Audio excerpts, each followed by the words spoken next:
الحمد لله وكفى وسلام على عباده الذين اصطفى أما بعد فأعوذ بالله من الشيطان الرجيم بسم الله الرحمن الرحيم لقد من الله على المؤمنين إذ بعث فيهم رسولا صدق الله العظيم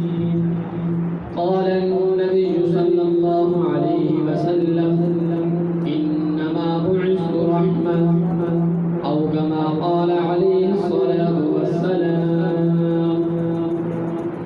حضور آئے تو شر آفرین اشبا گئی دنیا حضور آئے تو شر آفرین اشبا گئی دنیا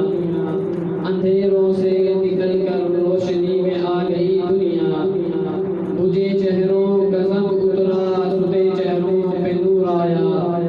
بجھے چہروں کا غم اترا سدے چہروں پہ نور آیا حضور آئے تو انسانوں کو جینے کا شعور آیا میرے انتہائی واجب الاحترام آج میں آپ حضرات کے سامنے جس موضوع پر گفتگو کرنا چاہتا ہوں وہ ہے حضور علیہ الصلوۃ والسلام کی ولادت مبارکہ سامعین گرامی ولادت ہمارے پیغمبر کی جس طرح سیرت سیجر میں منفرد اسی طرح ولادتوں میں منفرد دھرتی کائنات پہ جتنے انبیاء آئے جتنے رسول آئے ہر ایک قیامت کا انتظار فقط ان کے گھرانے کو تھا کیوں اس لیے کہ آنے سے پہلے رسول کی حیثیت سے مانگے نہیں گئے تھے اس لیے کہ آنے سے پہلے رسول کی حیثیت سے طلب نہیں کیے گئے تھے اس لیے کہ آنے سے پہلے تعارف نہیں تھا لیکن حضور واحد ہستی تھی کہ آنے سے پہلے تعارف کرا دیا گیا آنے سے پہلے رسول کی حیثیت سے طلب کر لیا گیا اس کا نتیجہ یہ نکلا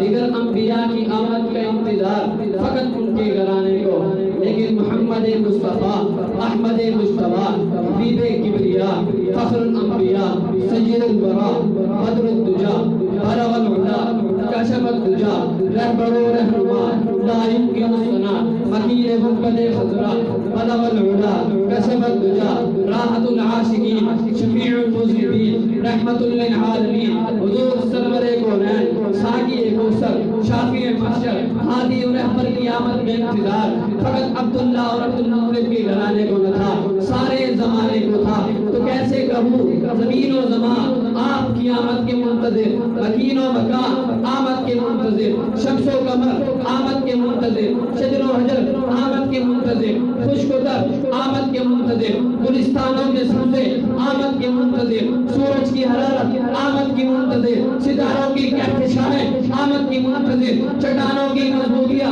آمد کی منتظر یہودی علماء آمد کے منتظر عیسائی علماء آمد کے منتظر مکہ کا یتیم آمد کا منتظر مدینے کی بیوہ آمد کی منتظر الغر تحت الثرى سے لے کر سدرۃ المنتہا تک سدرۃ المنتہا سے لے کر عرش اللہ تک ساری کائنات محمد کی آمد کے انتظار میں کھڑی ہو جاتی ہے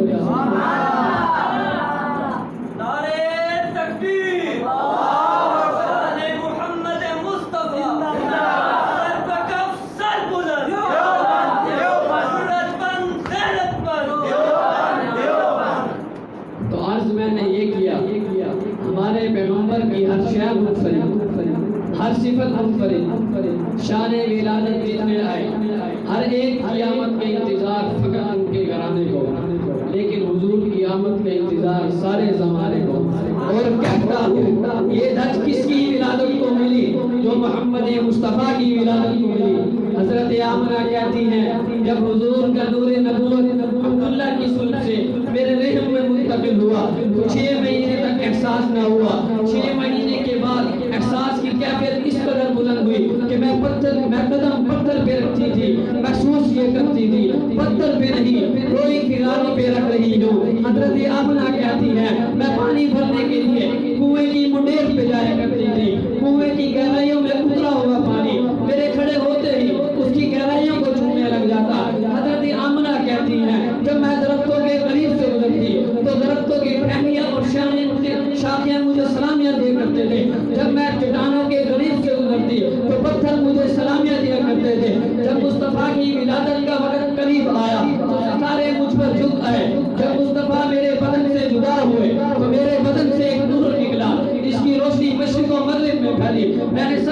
بطحا پہ بیٹھ کر کیسے اور کس طرح کے محلات کو دیکھ لیا. شاہ ولی اللہ محدث دہلوی کہتے ہیں کہ حضور دھرتی پہ تشریف لائے بُنِدَ مَقْبُولًا، آپ متھم تھے، آپ کے ناخن کٹے ہوئے تھے، آپ کے بال بنے ہوئے تھے. جبین نیاز کے تقدس کو اللہ کی بارگاہ میں جھکا کر پوری انسانیت کو یہ پیغام اور میسج دے رہے تھے کہ یہ ایک سجدہ جسے تو گرا سمجھتا ہے، کہ یہ ایک سجدہ جسے تو گرا سمجھتا ہے ہزار سجدوں سے دیتا ہے آدمی کو نجات.